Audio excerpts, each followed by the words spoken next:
بسم اللہ الرحمن الرحیم۔ اسلامک انفارمیشن چینل کے سب بہن بھائیوں کو السلام علیکم ورحمۃ اللہ وبرکاتہ۔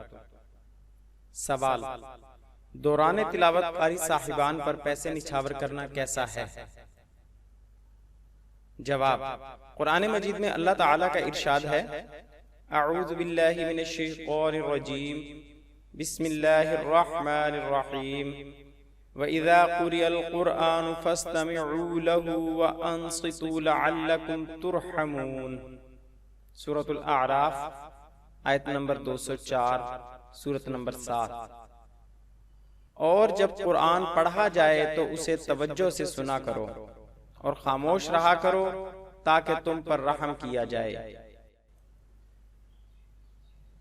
اس آیت مبارکہ میں اللہ تعالیٰ نے تلاوت قرآن مجید کو غور اور توجہ سے سننے اور دوران تلاوت خاموش رہنے کا حکم دیا ہے، جبکہ جو صورتحال آپ نے بیان کی ہے اس میں تلاوت کے دوران قاری صاحبان پر پیسے پھینکنے سے اس حکم الہی کا تقاضا پورا نہیں ہوتا۔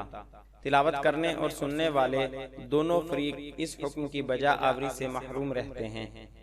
دوران تلاوت بلا عذر شرعی کسی کی طرف متوجہ ہونا بھی آداب تلاوت کے خلاف ہے۔ اس لیے قاری صاحب کی خدمت کے خواہش مند افراد کو چاہیے کہ پیسے جمع کر کے رکھ لیں اور تلاوت کے بعد باعزت طریقے سے قاری صاحب کے سپرد کر دیں۔ اس طرح تلاوت کے آداب بھی ملحوظ رہیں گے، محفل میں بدمزگی بھی نہیں ہوگی، دکھاوا اور ریاکاری بھی نہیں ہوگی، اور قاری صاحبان کی خدمت کی خواہش بھی پوری ہو جائے گی۔ دوران تلاوت پیسے لینے اور دینے والے تلاوت قرآن پاک کی بے ادبی کے مرتکب ہوتے ہیں۔ مفتی محمد شبیر قادری۔ یہ معلومات www.thefatwa.com سے حاصل کی گئی۔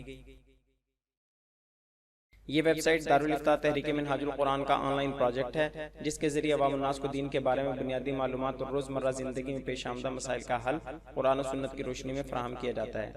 لوگ اپنی زندگی کو اسلامی طرز حیات کے مطابق ڈھالنے کے لیے یہاں سے رہنمائی حاصل کرتے ہیں، سوالات پوچھتے ہیں اور پہلے سے شائع شدہ سوالات سے اپنے دینی علم میں اضافہ کرتے ہیں۔